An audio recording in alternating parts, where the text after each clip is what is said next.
Hey, you, and welcome back to another segment here on Gems Podcast. With me today is a special guest by the name of Colin Kingsmill, and I'm going to tell you a little bit more about who Colin is so you can connect the dots and dive into this lovely conversation with him and I. So, Colin Kingsmill is founding partner at Whole Human Coaching and a strategic advisor to KLO. He is authoring a book entitled Fearless: Crossing the Bridge from Fear to Bliss.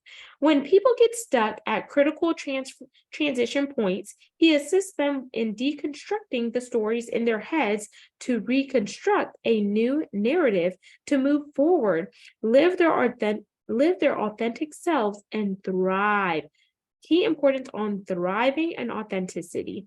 He believes that we have lost touch with our shared humanity and have become distracted by division, identity politics, negative news cycles, corporate and special interest greed, and other forces that crush our souls.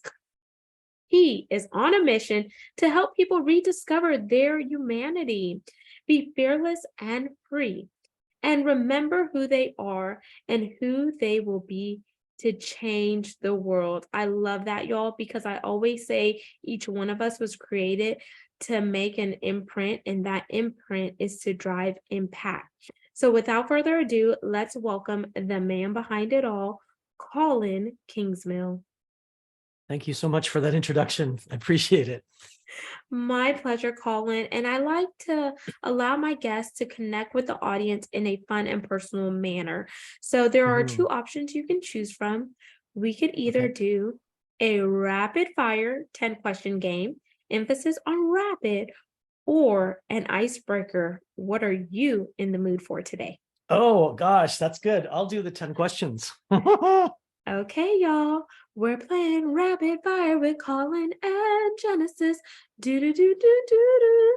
Question numero uno. What is one word to describe you, Colin? Fearless. Fearless. Question two. If money was no option, where would you be headed? I would be headed in exactly the same direction that I am now. Maybe a little faster. I don't know, but this is the direction of the charter.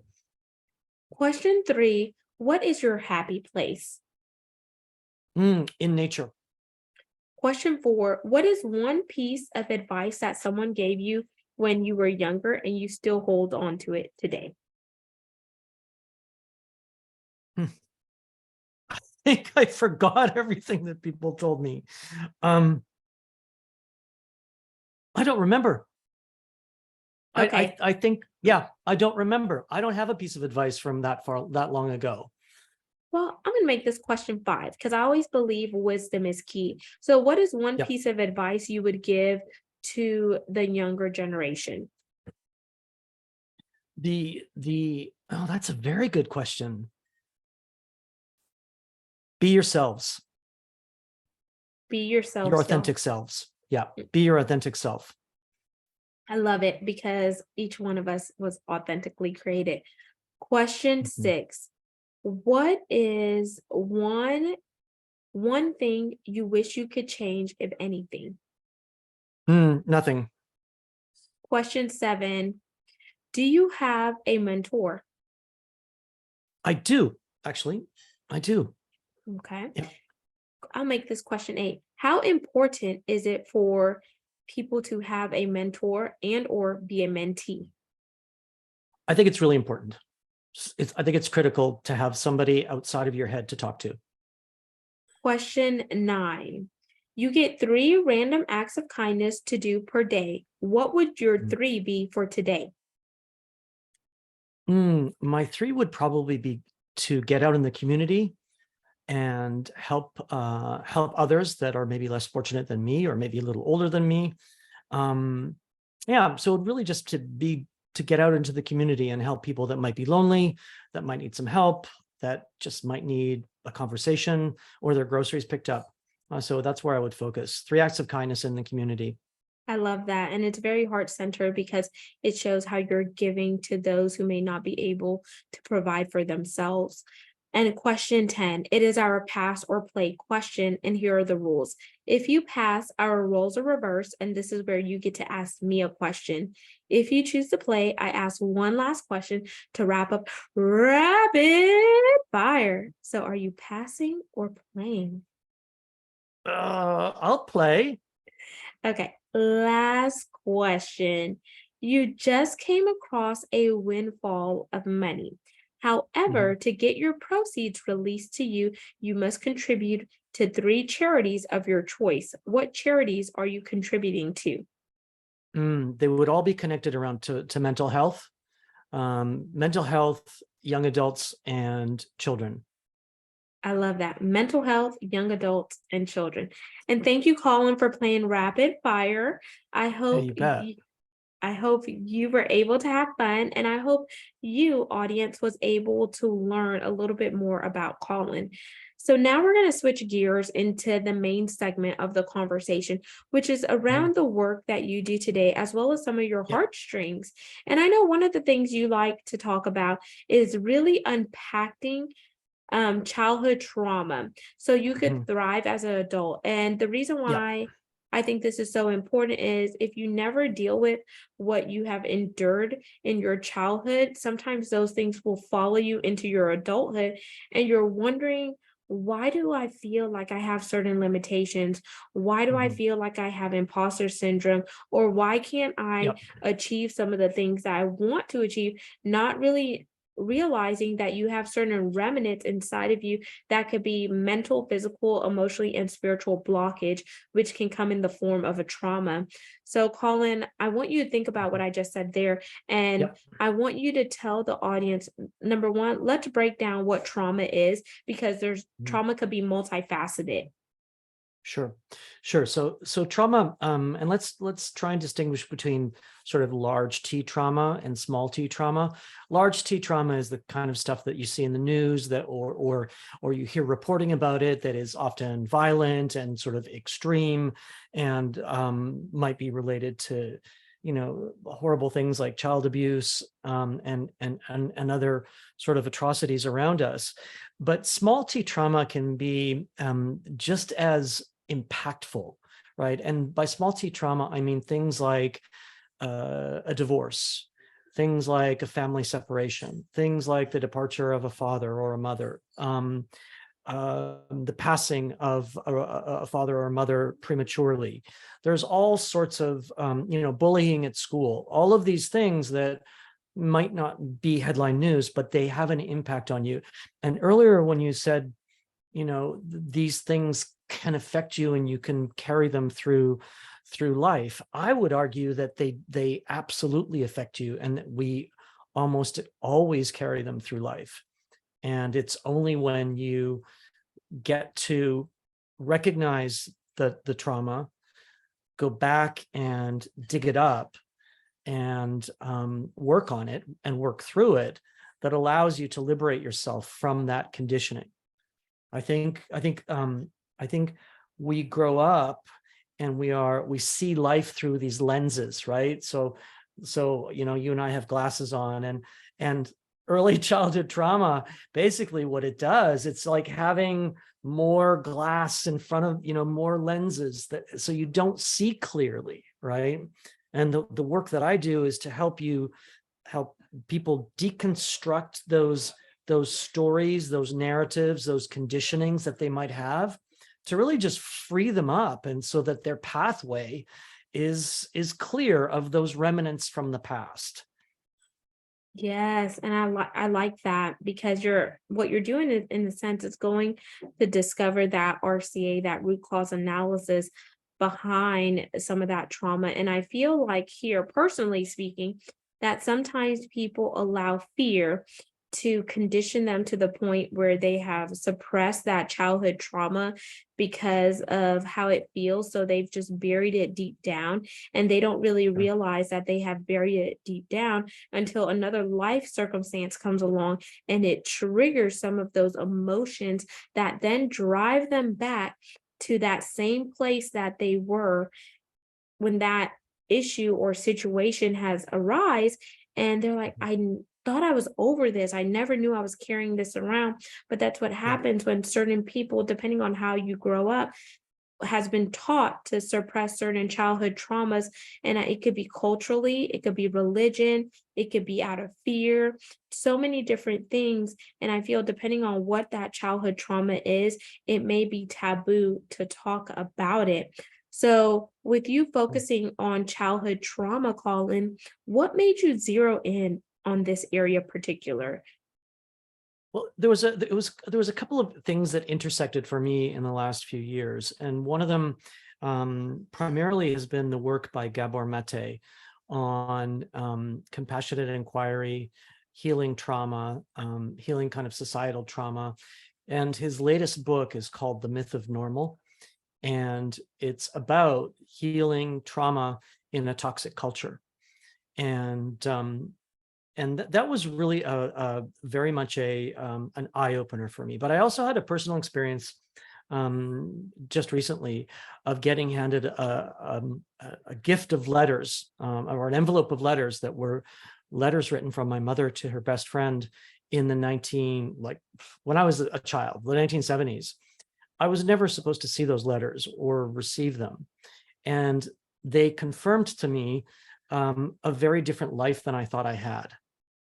And I had suppressed it myself for my whole life, right? So I had suppressed what really happened in my childhood, right? And because of that, because what I did was I had trauma in my childhood, so I decided that I needed to be the antithesis of the antithesis of that of that experience, right? So I spent my whole life kind of healing this core wound of unworthiness, right? And then at 35, I realized that everything I was working for and doing was wrong. I was trying to get to these places. So anyway, long story short, it was both kind of this intersection of a personal experience going, oh, wow, that happened. I'd suppressed it my whole life. And look at all those lenses through which I had been working and trying to achieve things and be and do and have and explore, right? And then the reading and all of the sort of the new information. And Gabor Mate isn't the only one speaking about these things, but there's certainly an emergence of study in science and in medicine that untreated childhood trauma results in all sorts of conditions and mental illnesses, right? Or even simple things like social anxiety at work, right? So things like social anxiety at work, or not being able to say no when you want to say yes, and setting boundaries and things like that, right? All of these are symptoms of something that you haven't dealt with. So it's really good to liberate yourself from them. Yes, I imagine so because that's very powerful that it was personal experience, but it was also, knowledge as you educate yourself more and you see the intersection Yeah, there. And then in order to really help somebody in this area, you have to also understand from your lenses and perspective, even though what you go through may not be the same situation as that individual, you do have some sure. remnants to help them relate and have some type of tools and modalities to help them kind of understand what is the childhood trauma at hand. Here are some tools and resources to help you deal with that.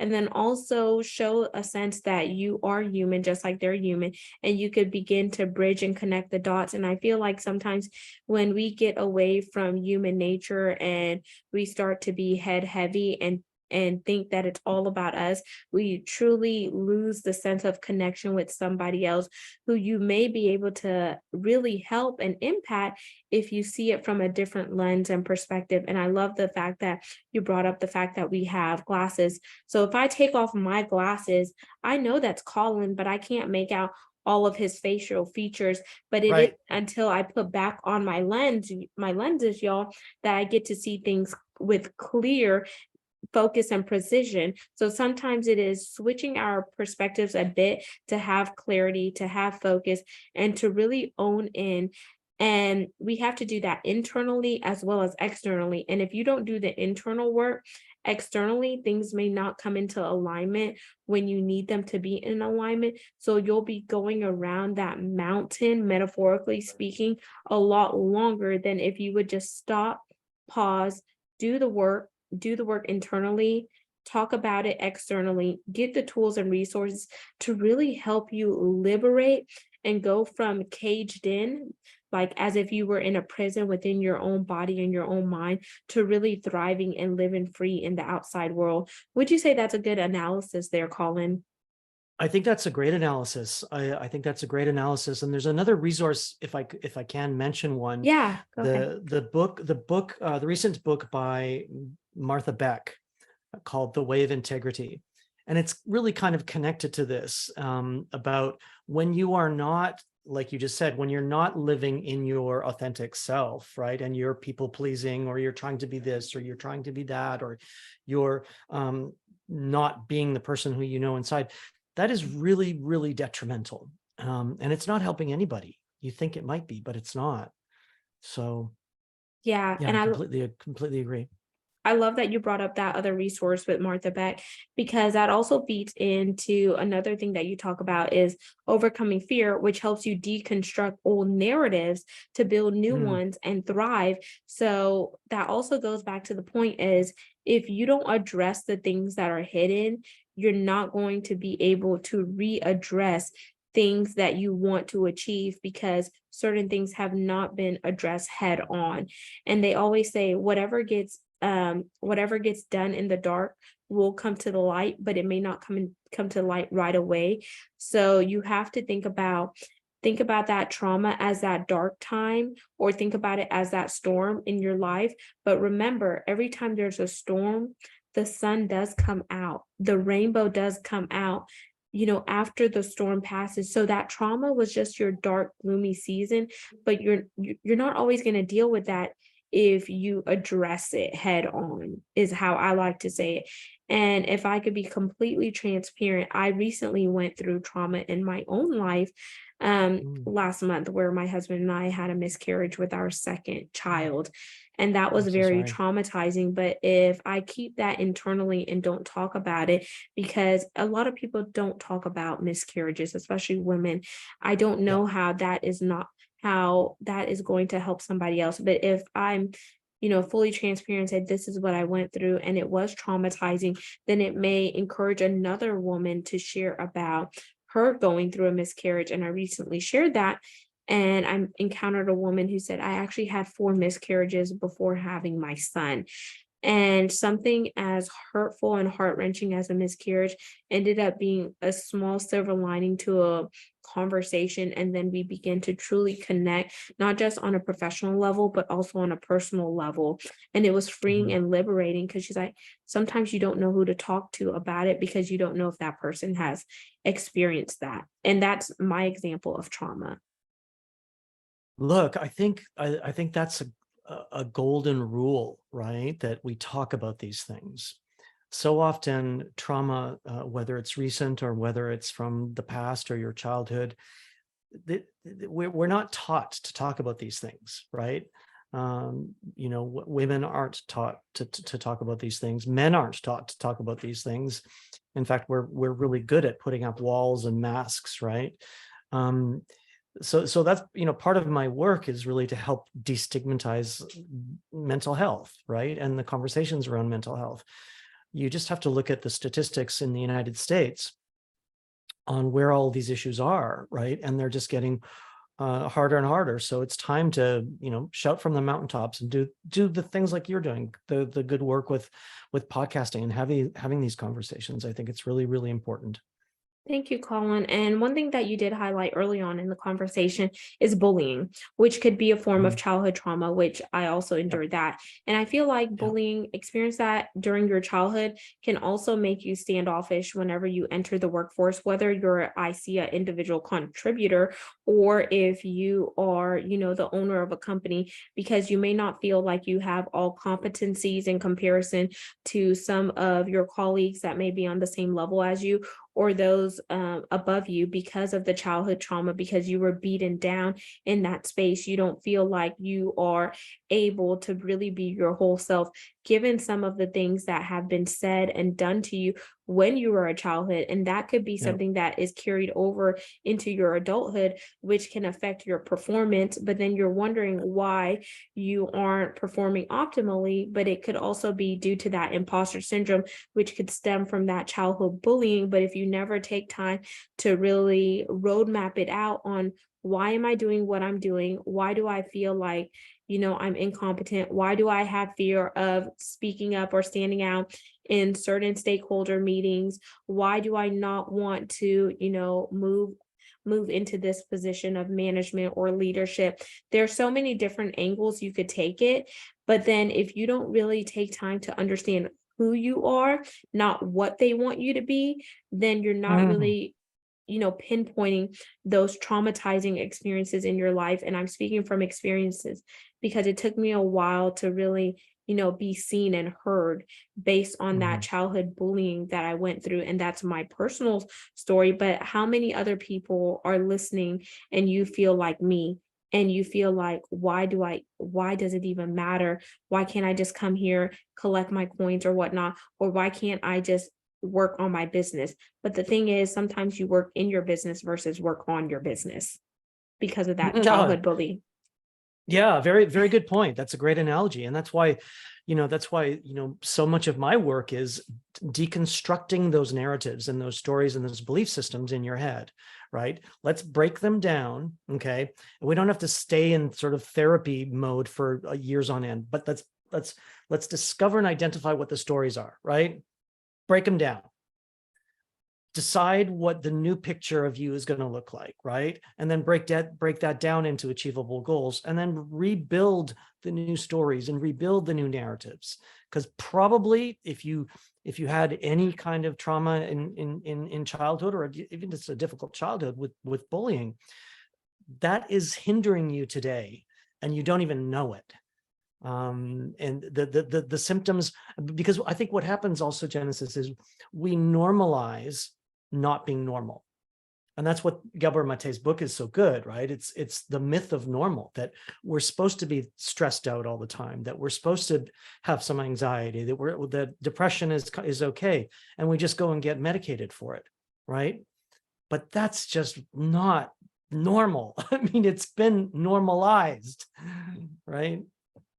Yeah, I wholeheartedly agree with that. And only because I was a psychology major for 2 years before switching over to supply chain and logistics.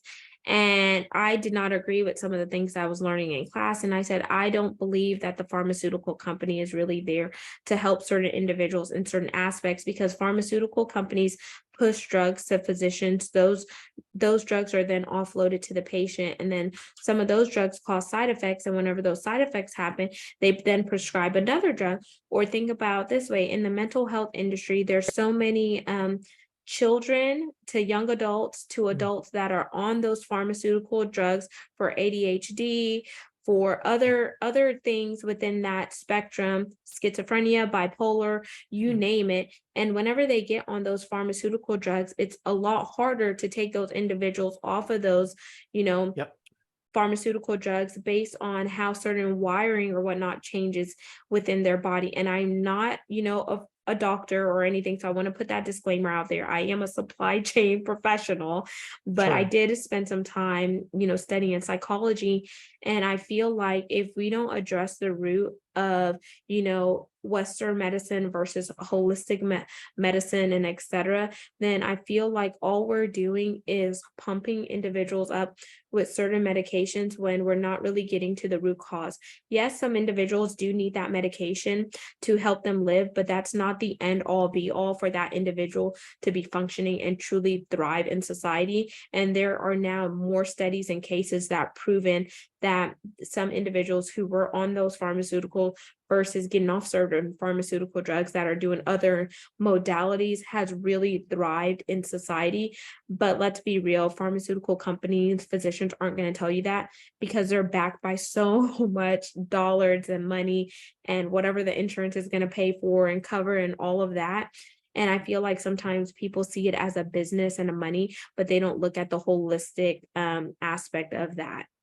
And that's just, Yeah, it's definitely a business. It's definitely, I'm sorry, I interrupted no, you. no, you're I just good. said, yeah, I'm enthusiastically agreeing with you. And I think you don't even have to study medicine or be a doctor to know that in the United States, medicine is divided, the body is divided up into 41 compartments, right? 41 specialties, right? So nobody is looking at you holistically, right?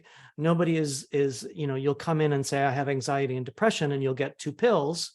But the doctors won't ask you, well, what about your microbiome? Have you been on antibiotics lately? Have you depleted your microbiome? Nobody is looking at us holistically. Well, some people are. Kayla is certainly looking at people holistically, and I know there's this resurgence, there's this emergence of well-being and wellness and communities and tools that are becoming available to us. Thank goodness. I mean, thank goodness that there seems to be a shift. There seems to be an awakening around these things that were so taboo for so long. Yes, and I feel like you and I are doing that by having these conversations that may not necessarily be conducive to some, but also giving somebody else a different perspective and vantage point of looking at things and not feeling like, oh, it's just, one size fit all, because it's really not whenever it comes to childhood trauma or different modalities Sure. and et cetera, to help get you outside of that. And I want to speak directly to you here right now, audience. And I want to Mhm. tell you, if you feel like something is off, then always listen to your gut instinct and feed into that and ask for help. Asking for help is not a sign of weakness, it is a sign of strength, because you realize that your body is not firing on all cylinders, or you realize like you need some other help in some other areas. And that's okay, because none of us here are perfect, and we're all dealing with something, whether we speak it out verbally or whether we're dealing with it internally. I feel like nowadays some people say, and correct me if I'm wrong, Colin, or if you see it differently, some people say I'm fine because that's the easiest answer. So they don't have to go down a rabbit hole with them. If they were truly to open up and tell you, I'm not really fine, but I'm trying to become okay, because they're not sure how the person on the other side, the receiving end, is going to receive that or perceive it, because it's a difference between receiving it, listening and hearing it, with how you perceive it and how you begin to form assumptions and judgments, instead of asking that person, well, tell me a little bit more about that, or etc., or have you Yeah. tried this or whatnot. Because in today's society, there's a lot of judgmentalness, there's a lot of assumptions and etc. So when you ask somebody, hey, Colin, how are you doing today? And you may literally be, smiling on the outside, but crying in the inside. But the easiest thing for you to say, I'm okay, I'm fine. And you just keep it moving, because you don't know how that other person is going to perceive a true, authentic answer. Would you agree or disagree with there, Colin? Yeah, I would agree. I would completely agree. Again, that's connected to living in integrity, right? So, if you've got people around you that don't want to listen, or just want to say, yes or no, or sort of listen superficially, you need to find a new tribe, right? You need to find the tribe where you feel safe enough to open up and have authentic conversations. That's hard today, though, right? That's really hard. We live in a hyper novel, hyper, distracted world, but the tribe is out there. So yeah, don't don't go this alone. You shouldn't. Exactly. And one thing I'm going to say before we switch gears here is, don't always feed into or believe what you see on social media. It's social media for a reason. People are only going to put the highlight reels and the picture perfect moments that make them look good or appeal good. They're not always going to go on there and say the naked, the ugly truth on really what's going on behind closed doors. Hence why another person came up with this new platform called Be Real, which is where you stop and you take pictures or videos of what you're doing right in that exact moment. So it causes you to really be authentic, versus like, oh, let me put on this filter, let me get my background, or all of Mhm. this stuff, when in actuality, your life does not look like that every single day. And I could say, here as a mother, some days my house looks like a tornado has ran through it because I'm a working mom, I'm an entrepreneur, and I'm juggling a lot of things. So I'm not going to get on here and say, yeah, my house just looks like a model home all the time. No, some days laundry is piling up and I have, to do it, tackle it on the weekends because we live in a hustle and bustle society. So let's just be real, let's be authentic, and let's have on integrity, and don't feed into what people are putting out there, because it's not always that way behind the scenes. It's social media for a reason. Now I want to Yeah. switch gears, Colin, and ask you, is there anything that I have not asked you around childhood trauma or some of the other things that you focus on before we wind down to be respectful of time No, constraints? yeah, I think we covered a lot of bases, and people can always reach out to me or you on social media, or so. Sorry, we just said don't go there, but there is a good side to social media too. It allows for Mhm. connection, it allows for community, it allows for conversation. So reach out to either of us if you'd like to continue the conversation. But thank you for Yeah. your time and your questions. My pleasure. And y'all, I think social one thing I would say here with social media, it's not always bad, it's not always good. Just dissect it with a grain of salt, and what works for you, work it. What does not work for you, don't feed into it, and really use it wisely, and be mindful of your time, because you could spend a lot of time on social media. I call it S&H, scoping and hoping and hitting all the likes. That time actually passes you by. So really make sure that you're intentional in that space. And if you feel like you're seeing certain prompts of different things that's not making you feel good as an individual, just unsubscribe to whatever platform that is. If they keep showing you the same thing over and over, but it's not feeding your mind, feeding your body, and feeding your soul, you have a choice whether you're on that platform or not. So I just wanted to put that there. So Colin, please tell the audience how they could reach out to you. What is your website? And if you are on any social media, what is your Yeah, primary platform?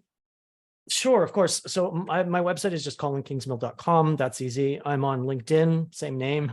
And sometimes I'm on Instagram too, but yeah, those are probably the only ones. Awesome.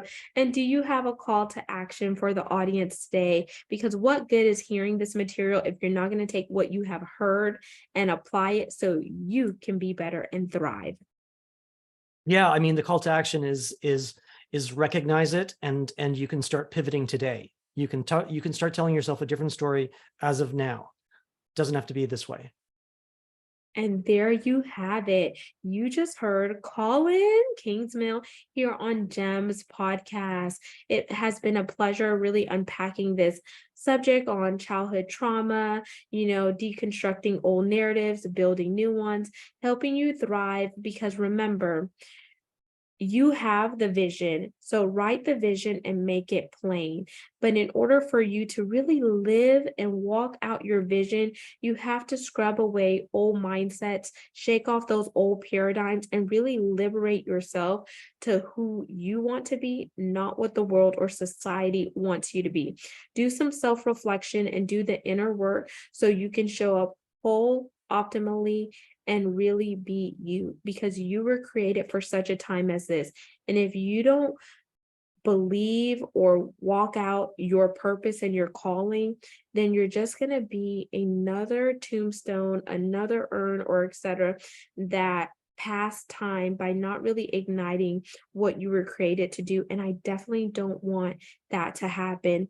Life is on purpose, and it definitely has intentionality behind it, but it is up to you to really ignite that. So if you have liked what you have heard today, please consider becoming a brand sponsor, donating to the mission. We're available on 40 plus audio platforms, and the video component is on YouTube by going to Gems with Genesis Amaris Kemp. And my big ask is for feedback, digital currency. Leave a review. Let me know what you like and what you don't like. If you resonate with Colin, please connect with him. You never know what a connection can do. We're not just here to say this for just him and I. We're here as a community. So I encourage you to really take action today to see a better future for tomorrow. So if you want to connect with us, all of our contact information will be in the show notes. Let's not make it a one time. Let's make it an all the time experience.